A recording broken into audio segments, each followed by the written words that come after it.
pembatasan 34 itu menyulitkan Presiden untuk mewujudkan program-program yang dia inginkan.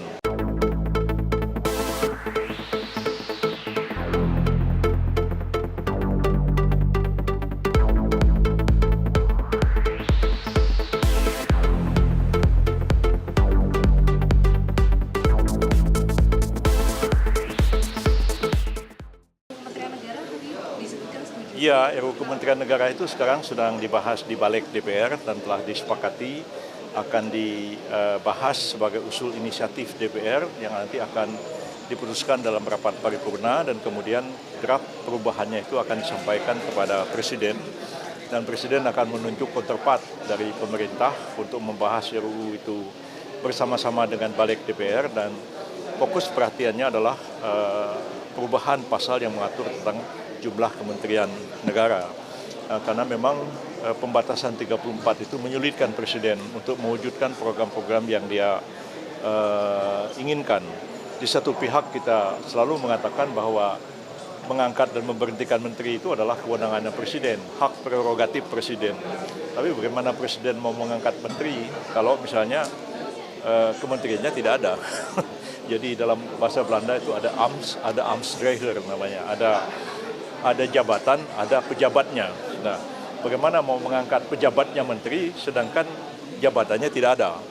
Sekiranya Presiden menganggap perlu menangani satu kementerian khusus, misalnya dalam menangani bidang-bidang tertentu yang selama ini tidak ada. Nah, lalu mau tidak mau Presiden tidak bisa melantik menteri itu, maka diberikanlah kebebasan, harusnya diberikan kebebasan kepada Presiden untuk menentukan berapa jumlah kementerian atau membubarkan kementerian yang ada atau memperluas kewenangannya atau menggabungkan kementerian dan lain-lain. Itu sepenuhnya kita serahkan kepada Presiden dan tentu Presiden akan dengan bijak, ya, tidak mungkin akan membentuk kabinet 100 menteri misalnya.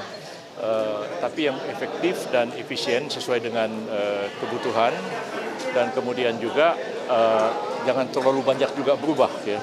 Karena pengalaman saya di waktu-waktu yang lalu menggabungkan dua kementerian atau memisahkan satu kementerian menjadi dua itu tidak sederhana. Saya pengalaman jadi Menteri Hukum, Menteri Kehakiman harus menerima penggabungan Kementerian Urusan HAM. Maka jadilah Departemen Kehakiman dan HAM pada waktu itu perlu proses menyelesaikan itu. Jadi kalau namanya kementerian itu berubah, itu mulai dari papan nama, stempel, kop surat, baju, semua berganti dari pusat sampai ke daerah. Dan saya harus mengganti pegawai penjara, pegawai imigrasi, itu bajunya, badge-nya harus ganti semua. Nah, capnya harus ganti semua. Ngurusin itu aja 6 bulan baru selesai.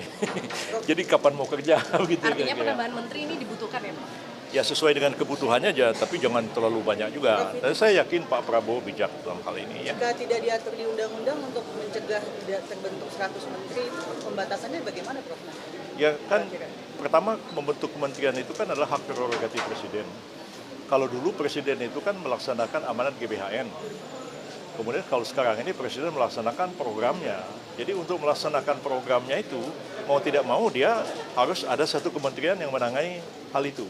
Misalnya apa yang dipikirkan Pak Prabowo sekarang, misalnya memberi makan gratis kepada anak-anak sekolah, ya, memberi susu gratis dan sebagainya. Apakah itu nanti akan ditangani oleh siapa? Apakah cukup oleh kementerian yang ada? Atau misalnya Pak Prabowo merasa perlu ada satu kementerian khusus untuk menangani masalah itu. Nah, itu tidak ada pada program sebelumnya. Misalnya Pak Prabowo itu bertekad untuk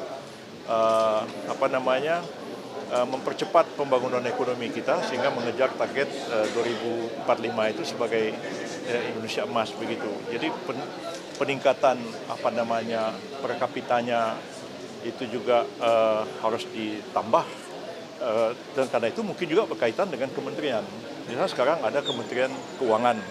Apakah misalnya ada kementerian yang menangani urusan zakat misalnya dan lain-lain sebagainya. Apakah itu jadi kewenangan Kementerian Keuangan ataukah itu memang ada perlu kementerian sendiri sehingga juga meningkatkan pendapatan negara dengan cara pembayaran zakat misalnya. Kalau sekarang kan pembayaran zakat lebih banyak sukarela, ya, dan tidak dianggap itu sebagai pajak. Bahkan itu dianggap sebagai faktor yang mengurangi pembayaran pajak, tapi tidak dikompensasi sebagai berapa besar pajak yang harus dibayar. Ya. Barangkali hal-hal semacam itu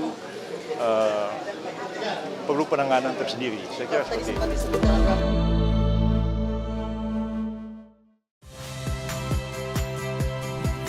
Saya Harjuno Pramendito. Saksikan program-program Kompas TV melalui siaran digital, pay TV, dan media streaming lainnya. Kompas TV, independen, terpercaya.